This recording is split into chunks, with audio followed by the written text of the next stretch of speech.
sobering reminder of the West's weakness under Joe Biden and the Democrat Party, as American allies are now increasingly aware that America can't stand up for our own values, much less theirs. Senator Ted Cruz speaking about this. The Biden White House, number one, caused the war. We've talked about that a lot in this podcast by waiving sanctions on Russia for Nord Stream 2, waiving sanctions on Putin for Nord Stream 2. Biden personally, through his own political stupidity, caused this war. All right. Well, listen, when it comes to foreign policy, Joe Biden has managed for over 2 years now to get everything exactly backwards. He has managed to alienate and abandon our friends and allies, and simultaneously to show weakness and to show appeasement to our enemies. You look at every region of the world, it's gotten worse. Our enemies have gotten stronger. America is weaker.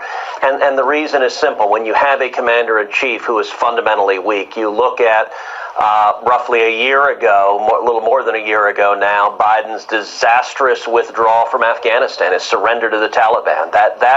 When that happened, every enemy of America looked to Washington, looked to the Oval Office. They took a measure of the man, and they concluded the commander-in-chief was weak and feckless and ineffective. That was a major cause of the war in Ukraine. As you were just playing there, that's a clip from the podcast I put out every week, Verdict with Ted Cruz.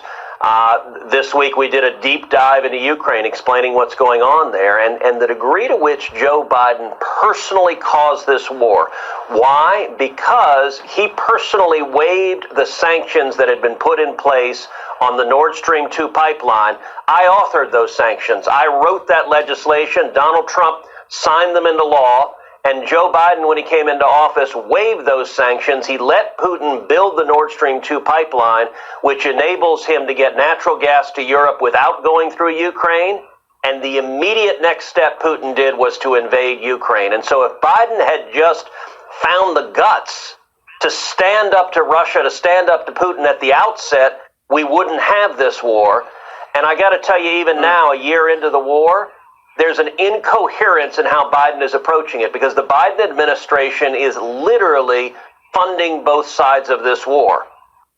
Obviously sending billions of dollars to Zelensky in Ukraine, but he's also refusing to enforce sanctions against Iran. He's allowing the Ayatollah to sell 1 million barrels a day of oil, and that revenue is going to Iranian drones that the Russians are using to kill Ukrainians. So both sides are being funded by Biden. It makes no sense.